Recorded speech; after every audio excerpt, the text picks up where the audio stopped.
When I was a younger man, when I wasn't heading off to summer camps, I was busy enjoying playing lots of football. Back in the day, I'd like to think that I possessed a handy left foot and a lightning turn of pace. Or at least, that's what I tell people. These days, though, it's much more a case of the spirit is willing, but the flesh is very weak. It takes me at least 3 days to recover from any kind of football-related activity. So I've chosen to become an armchair fan instead. I have to admit that I don't have much of an eye for the tactical side of the game, but I do enjoy listening to the pundits on the radio and also on the TV.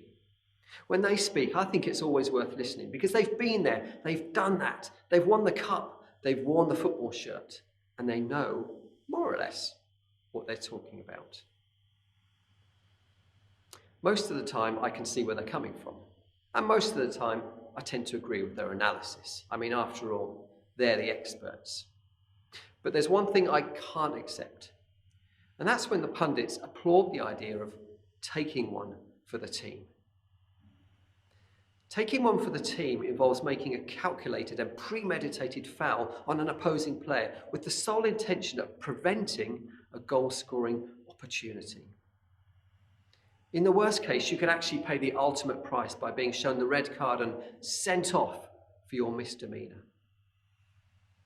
But because you did it in order to help your team, you're somehow deemed to have made an honourable sacrifice by earning a red card for the sake of your teammates and for the greater good of your club. Hence the name, taking one for the team. Well, I'm sorry, I can't agree with that at all. There's nothing noble about taking one for the team when it involves cynically body checking, blocking or fouling an opposing player. It's unsportsmanlike and it's just plain wrong. Let's turn to Isaiah chapter 53 and to words that point to real sacrifice, the sacrificial death of Jesus on the cross. This is what we read. Surely he took our pain and bore our suffering. Yet we considered him punished by God, stricken by him and afflicted. But he was pierced for our transgressions. He was crushed for our iniquities. The punishment that brought us peace was on him, and by his wounds we are healed. We, all like sheep, have gone astray. Each one of us has turned to his own way. And the Lord has laid on him the iniquity of us all. When Jesus went to the cross, he knew exactly what he was doing. His actions were calculated, premeditated, and taken with full knowledge of what the consequences would be. Jesus knew that to fail to act was not an option if he was to restore our broken relationship with God. And Jesus knew that he would die as a result. If you like, Jesus took one for the team. Except that the team in this case isn't 11 men or women running around on a muddy football pitch. It's the entire human race through the whole of history. And the punishment that he took wasn't getting sent off from a football pitch. It was death itself.